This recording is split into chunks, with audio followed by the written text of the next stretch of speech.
All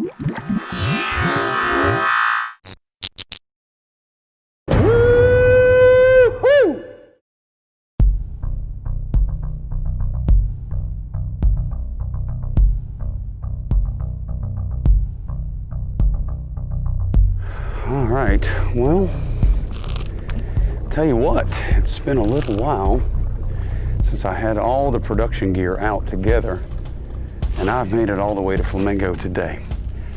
It is beautiful, beautiful summer day, so I'm hoping that there is a flipping bite. I do. You know, on a recent trip here, I had quite an encounter catching a bunch of snook on a lure that's designed for bass fishing, really. But you know, that's always a relative term. You know, we kind of get pigeonholed as fishermen in our mindset that a certain kind of bait catches a certain kind of fish, and therefore you can't do anything else with that bait or catch anything else. As a matter of fact, I've got a host of baits, including topwater, Sexy Shad by Strike King. I've got that bass jig I was showing you. This is my Strike King half-ounce swimming jig. You can see it right there. That's on 50-pound mono ultra premium soft steel. And then of course, the whole outfit here that I love to use for flipping. This is the Serrano 7'3" heavy action rod by Okuma, and it's a dandy. And there's my Citrix reel that I use. That's the big left-hander right there. I love this. You talk about a winch. It really cranks those fish. The water might be up a little bit, and if so, then I'm going to be able to take this jig, and just like a bass fisherman, I'm going to be able to penetrate cover, because the snook, they'll sit in an ambush position just like a largemouth. So no better bait than a weedless jig, and buddy, they will slam it. Now, it takes a little bit of a different presentation than most, you know, people with a spinning rod can do. It's not impossible, but the precision that's allowed by the Serrano Citrix combo by Okuma, it's precise, because you can stop it on a dime, and when you do get that big bite, you've got a powerful tool to get it out of that cover. And as you can see, this line right here is all frayed, but it's still very strong. So there's a certain amount of frayness, so to speak, that I allow on the line, and you can feel it when it's too much. But if you're a person that wants to change it every time you feel a fray, I don't blame you. Here in the Florida Keys, it seems like everything has teeth, so everything's fraying your line. So I've just learned the tolerance level of allowing a certain amount of fray. So I want to get next to this shoreline. I'm going to work that cover. You can see there's a lot of wood in the background on that shoreline. Also too, we have a wind that's blowing into that shoreline, so therefore it might be creating a little bit of biological activity that's keeping a feeding pattern either going or positioning fish to feed at some point. So the neat thing about the jig is that they'll take the snack a lot of times when you just present it to them, even if they weren't in a feeding mode. They might not come out in this open water and hit it, but where they're resting for the afternoon on the couch with that snack bowl right next to them, well, this is going to be that snack bowl. I'm going to put it where they don't have to go too far. And you never know, heck, they might be feeding like crazy out here. Normally, if they are, you'll see a lot of bait jumping around and other things happening. So I've got the point of view camera, got this one rolling. It's good to have everything out. And let's see what we can get into. Let me exercise my line. Now this baby is ready to roll. Ready to roll. Okay. Great thing about a swimming jig, aside from the fact that it's weedless with a brush guard, is the fact that when you combine it with your trailer, like I'm using, which is a Z-Man Minnow Z. Oh, little tap there. You get this great swimming action. on a steady retrieve, just like that. I've caught a lot of snook just doing that. A lot of fish, period. The tail action is just great. Got stained water conditions, actually more like muddy water. So I just use this little moment right here to find if there's a offshore feeding pattern off the shore. Didn't want to make it sound like I was in the ocean. We ain't far from the Gulf of Mexico. Great transition right here where we have a outcropping point.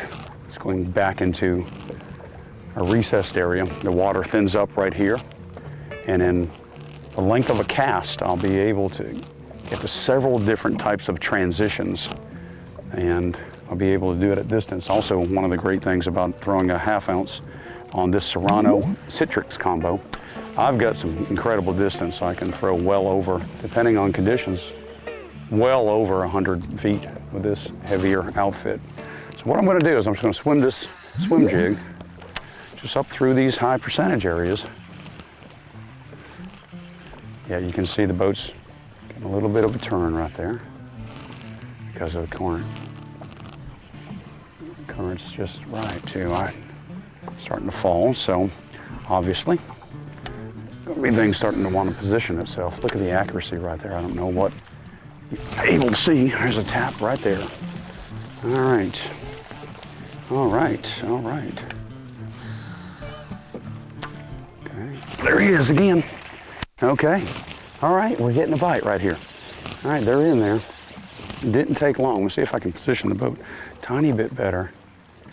Don't feel like any kind of a big fish, but one more time right there, and easy. And we had 2 strikes, but they were just more like pecks. Keep in mind too, that doesn't necessarily mean it's a snook. It could be a ladyfish, it could be anything. But I have another tool in the box, and I'm gonna share that with you what it is. It's the one thing about Okuma. The tools that they have that you put in your toolbox as a fisherman, second to none. This one right here, this is great.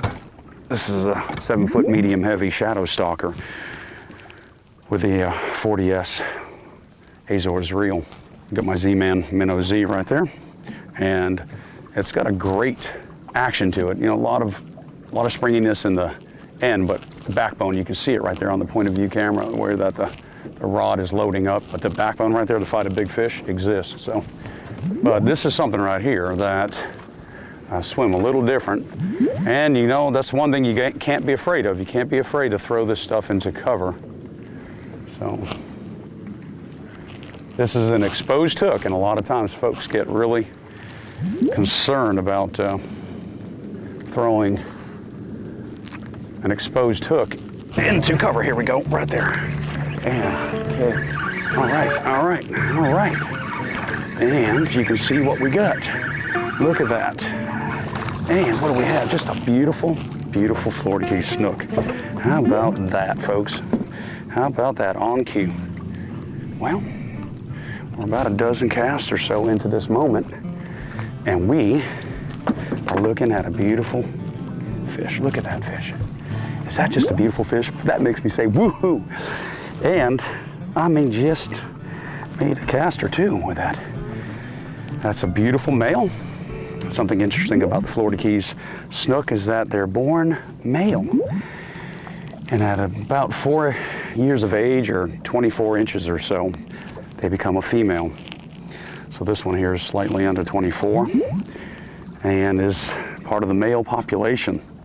Then at about 24 inches or 4.5, 5 years of age, they become female. Let's get this beautiful fish back into the water.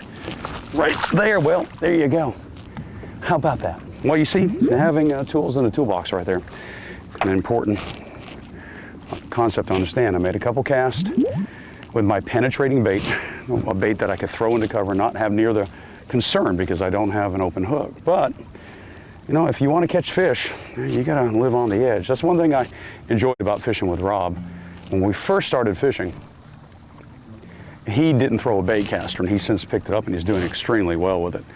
But he really could he can, but at the time he was handling a spinning outfit without fear. I mean, he would throw this bait up into the nastiest, but you know what he was doing? He was catching fish, where most people would be a little bit concerned about throwing a bait like this into the cover, and I get it.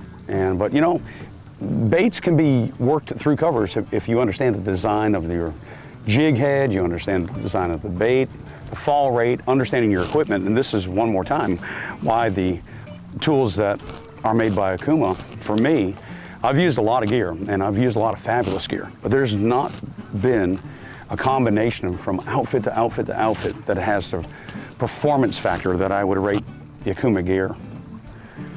The Okuma gear is simply for me, for my purposes and my application, it's the best that I've ever used. And I'll tell you what, you saw that right there. That bite was really just quick. I had to get the fish out of there. And you know, I threw it on the front side. Oh, look at there, another bite. Okay. So, you see where I threw that bait right there. Make sure everything's good with that. He folded the bait up right there. All right, guys, let's see if we can catch a couple more. All right, this fish might be just on the front side. Oh. Yeah, here we go. There he is right there. Man, that's another little small snook, but look at that. All right, look at that. Tools in the box. Look at that, another beautiful fish. Let me catch you right there. I don't like to touch it like that too often, but look at that. Beautiful, small, little Florida Keys backcountry snook caught on that Inspire fishing gear made by Okuma. Let's just keep on casting and see what happens here. What's happening is that water's coming around that corner and it's pushing right there on that structure, but it's creating a slight little backflow. I can see the water moving differently right there. I don't know that the camera is picking up. They might be on the backside. It could very well be, but there might be just that ambush in the very first thing that swims around that corner.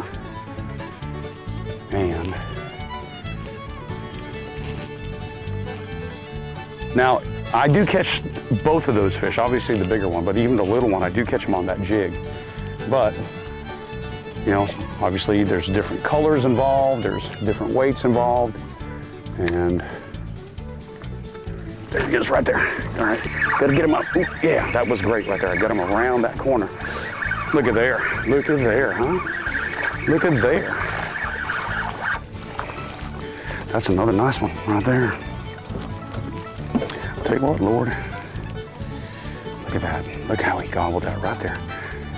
You see the way that he ate that right there too, up top. That shows you feeding upwards, waiting for something and ambushing it. Beautiful fish, beautiful fish. Not bad, we're having some fun, aren't we? All right, that's 3. Let's see what else we got. I noticed the cast had to be a little bit closer. And I was able to get that fish just around that edge. There's protruding structure under the water that you're not seeing. And the great thing about fishing muddy water, which drives people nuts, is because, you know, we can't see them, especially here in the Florida Keys. Everybody loves to see the fish, the target, and cast to it, and see the take and everything. And I'm all about that too when I can do it. But here, ain't gonna be the issue. Gotta be quick now. You gotta be ready for there. Gotta be ready. That's one thing when you make this cast, you've got to be ready. You've got to get your tools ready. You can't sit there and milk it. You're gonna have to get that fish out of there. If not, he's gonna get you. That cast right there, I don't think is the one. I think we're gonna have to get a little tiny bit closer. But by taking our bass jig, penetrating the cover, getting a couple bites, swapping over to a different tool, my goodness gracious, that's how you do it. I love it. Let's see what's on the other side here.